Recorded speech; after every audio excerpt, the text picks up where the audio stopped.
MacVoices is supported by LinkedIn Jobs. Find the right person for your business today with LinkedIn Jobs.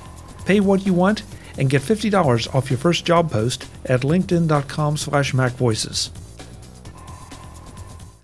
Welcome to MacVoices. This is the talk of the Apple community, and I'm Chuck Joyner. Folks, this is part 2 in a 2-part discussion with members of the Daily Observations podcast crew, John Martellaro, Kelly Guimont, and Bryan Chaffin, about a show they recently did, a position that was taken that I didn't agree with, and so I invited them on here to continue to discuss and debate it.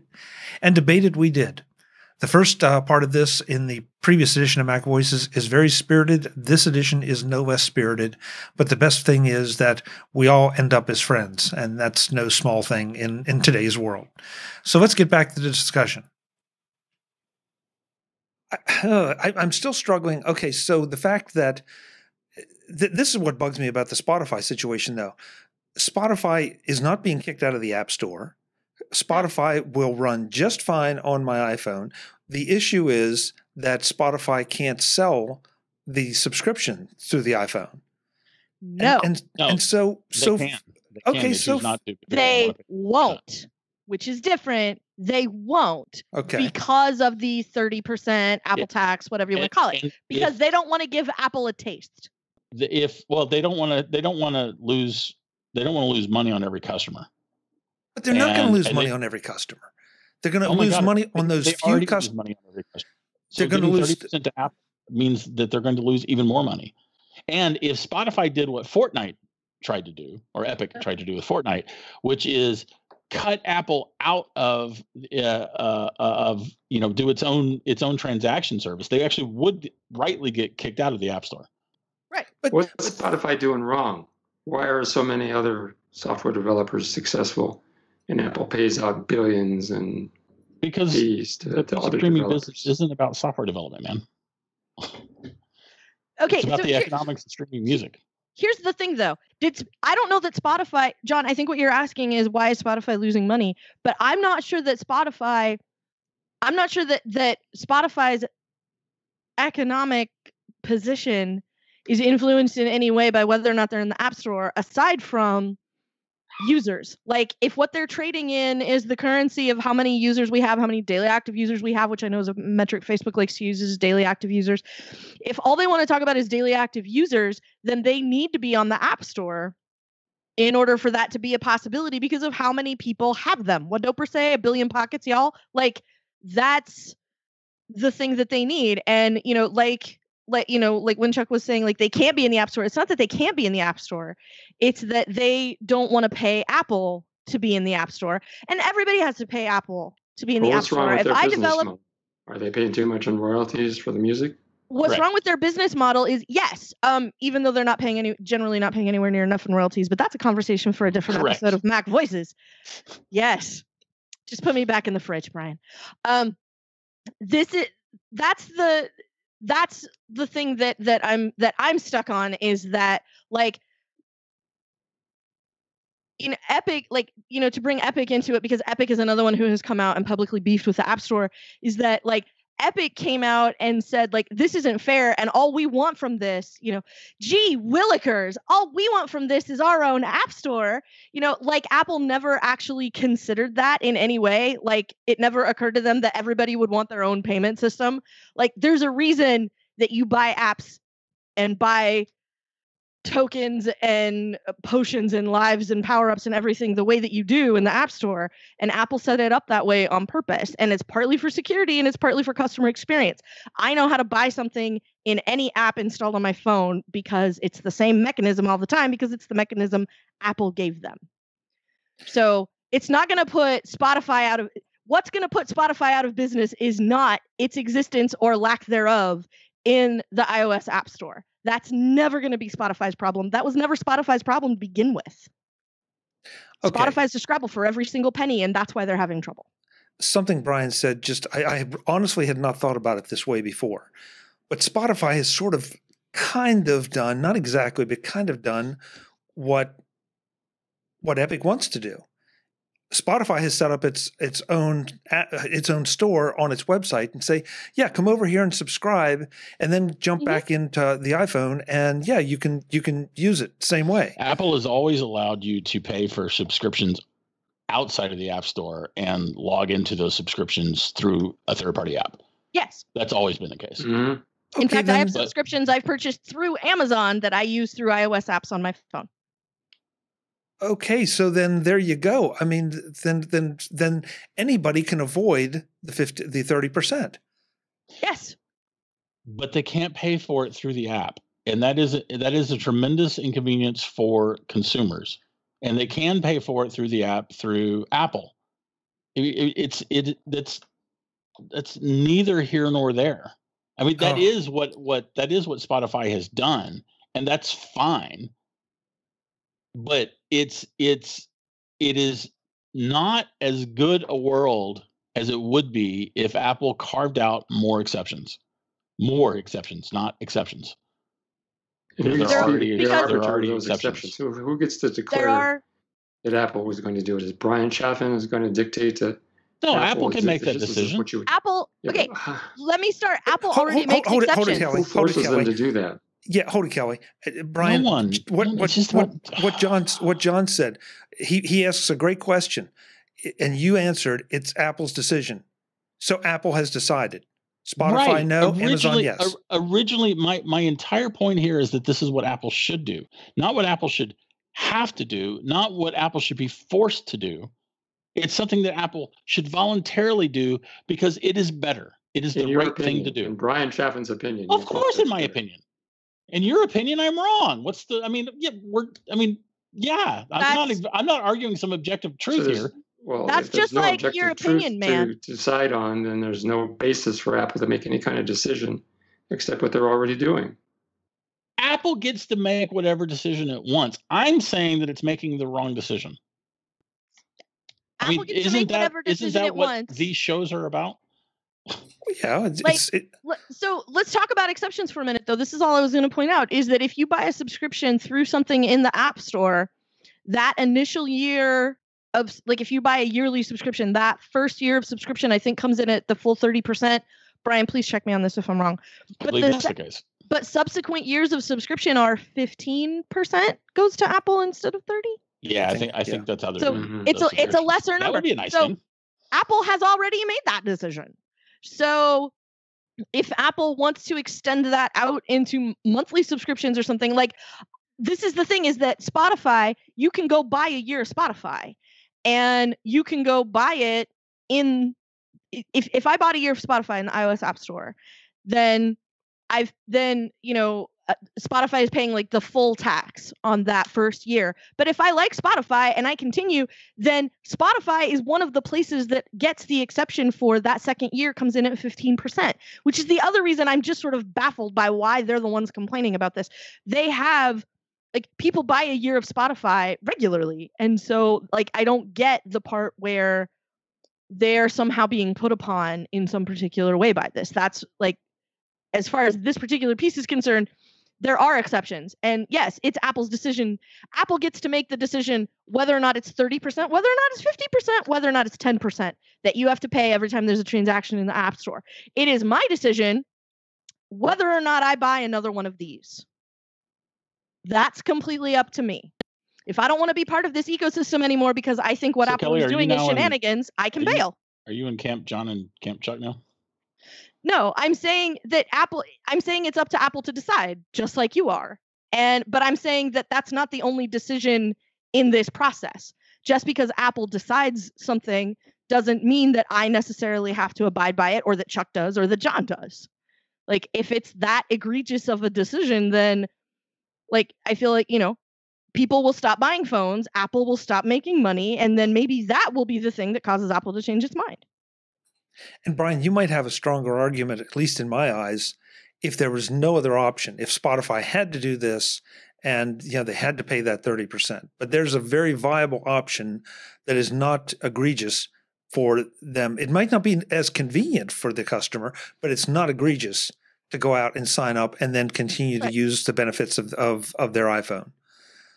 So, I mean, It's a lesser experience to do it through Spotify because there are extra steps in the middle. Is the difference? What Apple can give me is I hit the button and look at my phone for a second, and now wham, I've purchased a year of Apple Music. I can't do that. And also the trust and all the other infrastructure things that Apple is providing, all the convenience of being able to manage it through iTunes and all of that sort of stuff. That there is, I mean, it's why I don't have any problem with Apple charging 30% in general. They are providing a lot of value, and it's why I have no empathy whatsoever for Fortnite's position when it comes to this stuff. However, in a prettier world, Apple would honor its own economic clout and position by being a good steward and an excellent corporate citizen by treating some of its direct competitors differently because of its position. Preferred treatment. Yes, preferred treatment. Correct. Say again, John. When he says treating, he means preferred treatment, which opens the door to everybody else. So, what if it were tiered? What if the first 1 million downloads of your app or the first 1 million in-app purchases were 30%, and the next 1 million were 25%, and everything after that was 20%? And let's say Apple still makes money at 20%. Does that make everybody happy? Or do you want to go the opposite way? Like it's 20% for every little guy that has a few downloads here and there. I wouldn't pretend, Kelly, to have the specific numbers that Apple should be doing. And I also know that whatever Apple, even if Apple were to give Spotify a break, Spotify would probably keep whining. Let's just be honest about that. If you give them us a cookie. And I would also say that if Apple had charged 20% from day one, people would be complaining about that too. Amen. Oh, I know. Right? Yes. So I mean, it is just that I believe that there are additional responsibilities that come to you when you own everything in the world. And essentially Apple owns everything in the world right now. That's, Bryan, that's an interesting point. And I think that may be a place where we fundamentally disagree because yes, they're a big company. Yes, they have lots of money. But in this scenario, skip the bank accounts. They own access to the iPhone. Sort of. Why skip the bank accounts again? Well, because that's not germane, in my opinion, to this discussion. Why, man? Why? Well, just what John said. How do you decide on the preferential treatment of daily observations, background mode? Bryan, I'm blanking on yours. I'm sorry. Good Lord. Apple Context Machine. Apple Context Machine. Thanks, or MacVoices. Okay. Why does Apple Context Machine and background mode get favored status, but TDO and MacVoices don't? From whom? As an example, from Apple. So, Apple chooses who to promote in their podcast player and at the top in the banners. And listen, any situation where I'm not getting favorable treatment is probably the right decision. Because my shows are absolutely terrible compared to all these other shows. So yeah, absolutely and positively. I'm completely on board with this particular scenario, John. Oh my God, that's the end of the show. We got Bryan to agree. Bryan agrees. I'm going to call my bank Monday morning, and I'm going to tell them they have $100 billion in the bank, and my mortgage interest is too high. They should just lower my interest rate because they have so much money and they have responsibility. It's not analogous. John, that's a good example. They own the money. They have the bank. It's not analogous. Not the same. And they have the app on my phone. But Bryan, if the iPhone were the only option, and the only way that you could listen to streaming music was through Spotify or Apple, then okay. That maybe is a fantastic argument for monopoly. I'm not saying that Apple is a monopoly. I am saying that Apple has a completely unfair advantage against Spotify and the other music streaming competitors when it comes to being in the App Store. It is completely unfair. Now, it is Apple's right to be unfair in this particular case. I would just like Apple to be fair and do the right thing, not because they're being forced to do it, but because they can do it. This edition of MacVoices is supported by LinkedIn Jobs. Make your next great hire with LinkedIn Jobs. I spend a fair amount of time on LinkedIn, and if you are in business in any capacity, I bet you do too. Of all the social networks out there, I get more out of LinkedIn because of the high signal-to-noise ratio, lots of actionable information, and almost no cat pictures. Users are there to give, to take, to do business. And that's exactly why, when it's time to add to your team, you should use LinkedIn Jobs. I'm a bit of a just the facts kind of person, and the fact is that LinkedIn Jobs puts your opportunity in front of their over 690 million members. Okay, no, not all of them, but only the most qualified by screening the hard and soft skills. That means that I spend less time looking through the applicants because LinkedIn Jobs has already done that for me and provided me with the best of the best. That saves time, which means it saves money, which is always a good thing. Whether you are hiring this fall or making plans to hire next year, you need to start looking at LinkedIn Jobs right now. See what the facts are and why it should be your first stop when you're ready. So when your business is ready to make that next hire, find the right person with LinkedIn Jobs. You can pay what you want and get the first $50 off. Just visit linkedin.com/MacVoices. Again, that's linkedin.com/MacVoices to get $50 off your first job post. Terms and conditions apply. Thanks to LinkedIn Jobs for their support of MacVoices. We've had two arguments here, Chuck. We've had the financial competitive argument, and we've had Bryan's vision of a gracious, good steward company doing something with their money to acknowledge their responsibilities. Now, I'm not sure that the responsibility extends to helping a competitor.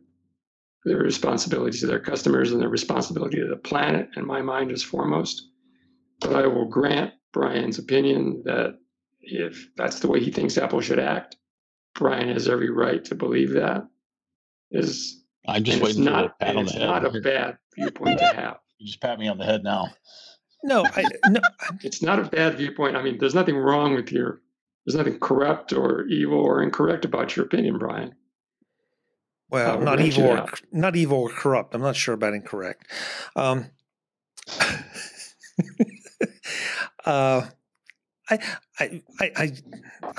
think we have to agree to disagree because I just don't. And I hear what you're saying about the monopoly, Bryan, and that's a really good argument. I concede that one, but there's so many other options out there for doing this, and Apple is not blocking Spotify. Right. They're just making it less convenient.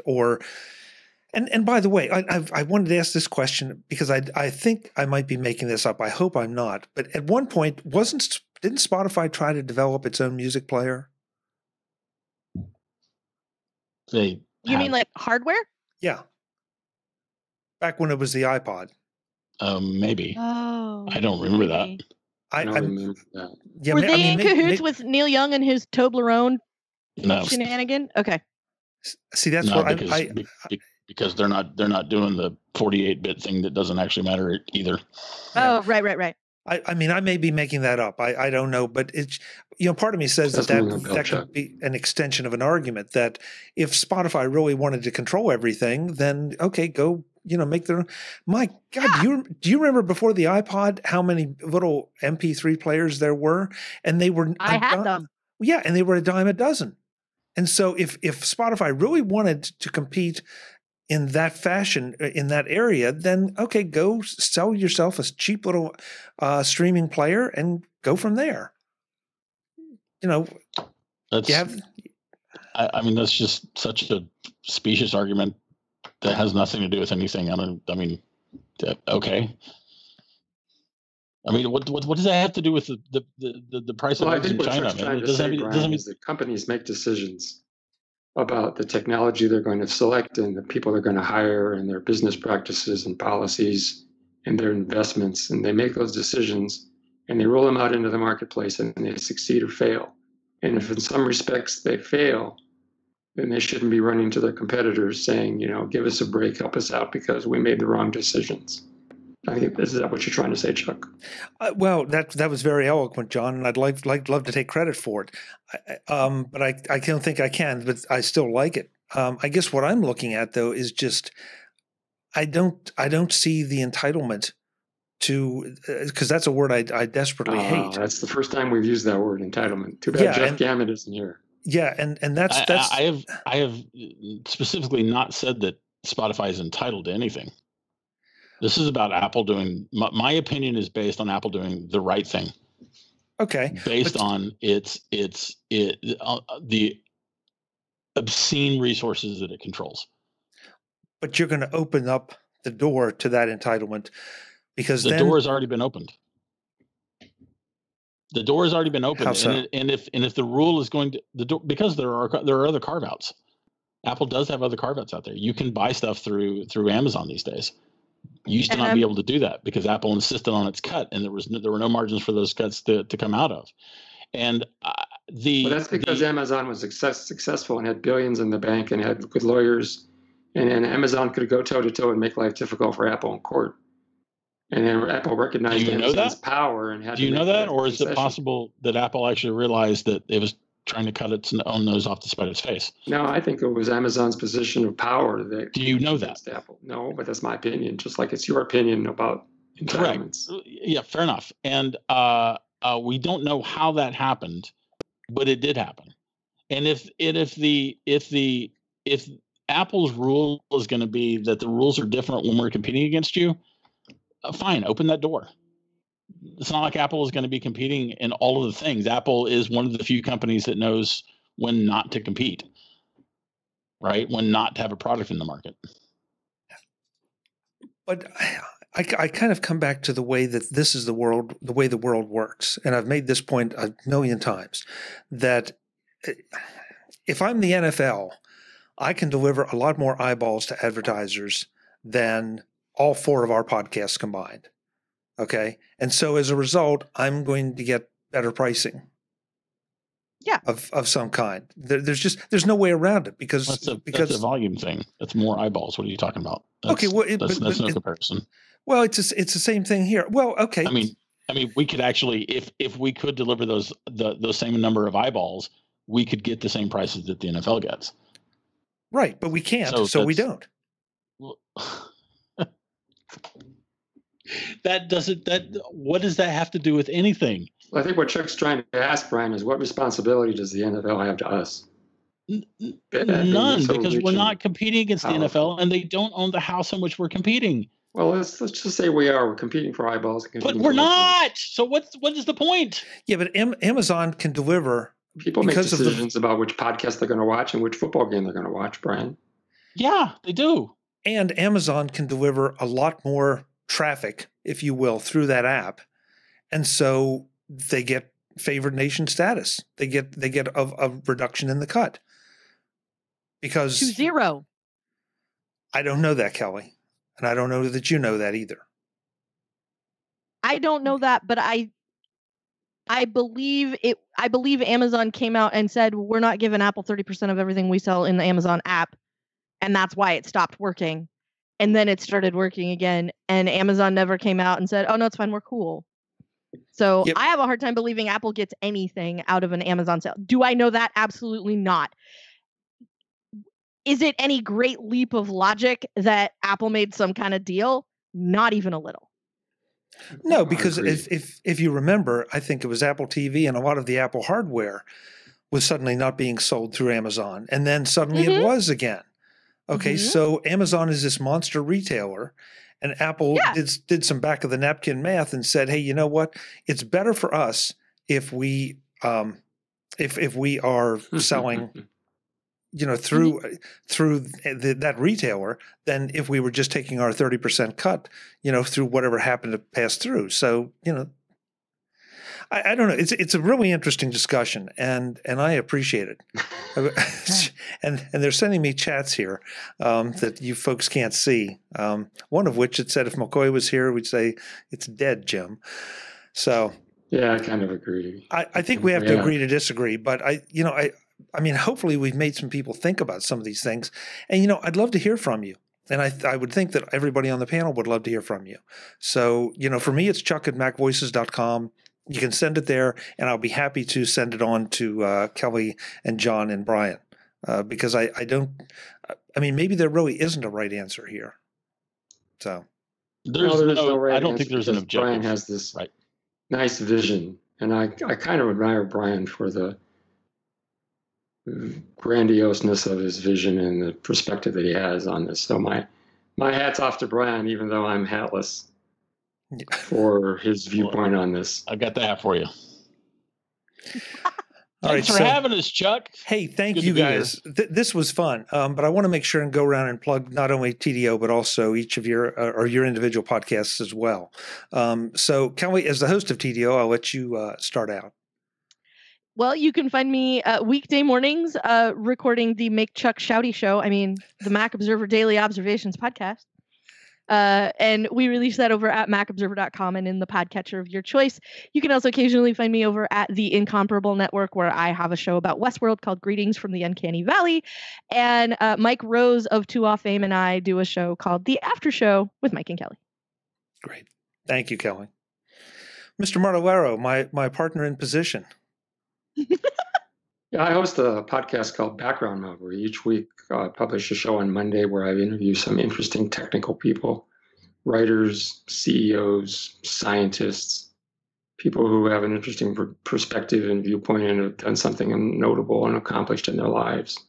And they tell their story. They tell how they got to be where they are.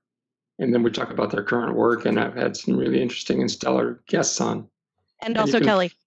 Yes, and she holds the record for having been on the show 13 times. I've done 256 shows. You can find it by going to Mac Observer and clicking on the podcast tab at the top, and you'll see all of our podcasts. Great. Thank you for being here, John. Really appreciate it. You're welcome. My pleasure. This was fun. And last but absolutely not least, the grandiose Mr. Bryan Chaffin. The anachronistic grandiose Bryan Chaffin. Let's see. I am the editor-in-chief of the Mac Observer. I host, actually, the Apple Context Machine. That's a weekly show that I do at least once a month or two. And time, man. And I'm a frequent guest on Kelly's show. And every once in a while, John remembers that he doesn't have someone else, and he asked me to be a fill-in on Background Mode. And that's how I've been on 13 times. You can see me here every once in a while. And I think next time, Chuck, I'm going to go ahead and lay out my plan that Apple should have to give everybody a free iPhone, just because I want to watch your head spin around and explode. I could feel your heart palpitations from here, man. I could just see that. Too bad there's no special effect in Skype where you can spin your head around, Chuck. If we're all really quiet, we can hear Chuck's watch go off with a high heart rate alert. Yeah. I hope before you do that, Bryan, I hope you discuss it on TDO so I can shout at my phone a little bit. Oh, yeah, all right. Before we had this discussion. I don't actually think that, so it'd be kind of hard, but... And folks, in case there's any question in your mind, we're all friends here. This is just, we feel strongly about our positions, but I love the fact that we can come on here and debate them. That's the best part of these people. These people, no question. Absolutely. No question. Folks, I'm Chuck Joyner. This is Mac Voices. We'll be back with more soon. I hope you enjoyed this. Let us hear from you, whether you have strong opinions one way or the other. Until the next time, and as always, thanks for watching. Visit MacVoices.com for show notes and to connect with Chuck on social media. Get involved in our Facebook group or like our Facebook page, and get more out of your Apple tech with Mac Voices magazine, free on Flipboard and on the web. And if you find value in it all, consider supporting us through either our Patreon campaign at patreon.com/MacVoices or by making a one-time donation via the PayPal link on our front page and in the show notes of each episode. You will join these fine people who help bring you Mac Voices.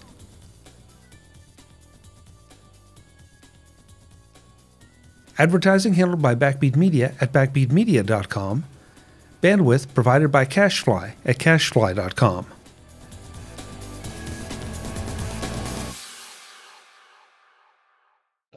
Take two. In 3, 2, 1. Welcome to Mac Voices.